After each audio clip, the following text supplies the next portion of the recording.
बिटिसिआव मोनब्रै डिस्ट्रिक्ट दङ जेरै क'क्राझार चिरां बाक्सा उदालगुरि दा बे बिथां मोनब्रै डिस्ट्रिक्टनि रायजो राजाफोरखौबो आङो खावलायनो लुगैदों बिथांमोना जाहाथे जोंनि नैबे गहपुर ओनसोलनि बर'फोरनि मोखांखौ नायनानै बर'फोरनि जिथु माने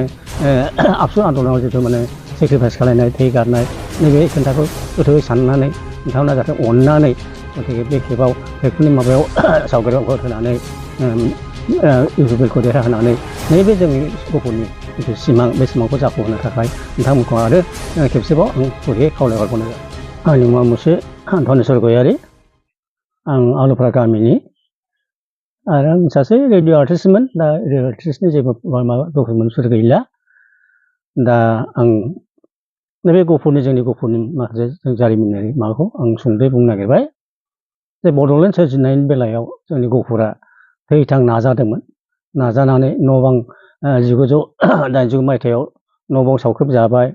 ओमफ्राय आर्मिजों बुख्रेबजाबाय ओमफ्राय 534सा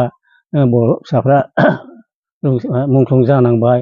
आरो माखासे आइजोफोर जिनाहारि जाबाय नाथाय दिनै जोंनि गहपुर ओनसोला दिनै बिटिसिआव बिएसि माबा एख'लाव गैया बिटिसिआवबो गैया जाहैबाय दा बे बेलायाव जों बिराद दुखु जाना दङ ओमफ्राय दा नैबे बिटिआर सरकारा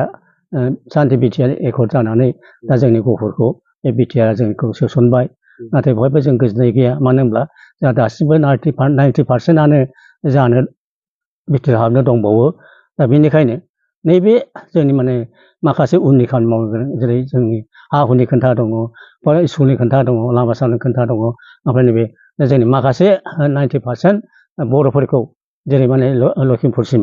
सिमलुगुरि लखिमपुरसिम बेखौ सोसननो थाखाय जों दा नैबे बिटिआर सरकारखौ इउपिपिएल सरकारखौ देरहानाया जों गहपुरनि बिराद गिदिर बिबान जिहेतु जोंहा बर'नि मोनसे गिदिर इसु गतिके नैबे इसुखौ जोङो माने फोथांना लाखिनो थाखाय जोङो माबायाव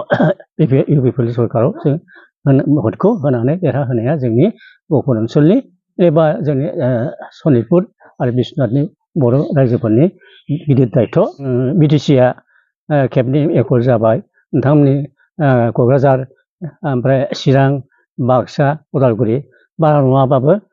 हयथ' माने डेभेलप जाबाय नाथाय जों गहपुरा जेबो गैया जाबाय बेनिखायनो माने नोंथांमोनखौ खावलायदों जाहाथे नैबे माखासे खामानिफोरखौ मावफुंनो थाखाय बे माखासे जोंनि थालांनाय खामानिफोरखौ मावफुंनो थाखाय नाथाय नैबे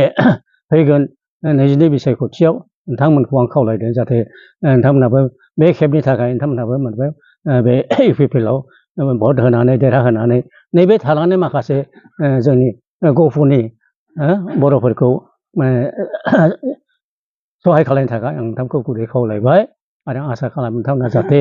बयबो एखे बर' जाथि हिसाबै गतिके नोंथांमोना जाहाथे बे खेबाव इउपिपिएलनि ट्रेक्टर सावगारियाव भट होनानै जाहाथे माने इउपिपिएलखौ देरहाहोनानै नैबे थाबोनाय खामानिफोरखौ मावफुंनो मदद खालामगोन होननानै आं आसा खालामनानै आंनि नोंथांमोननि सेराव खावलायनायखौ बेखौनो बुंनानै आं फोजोबनाय जाबाय गोजोन्थों।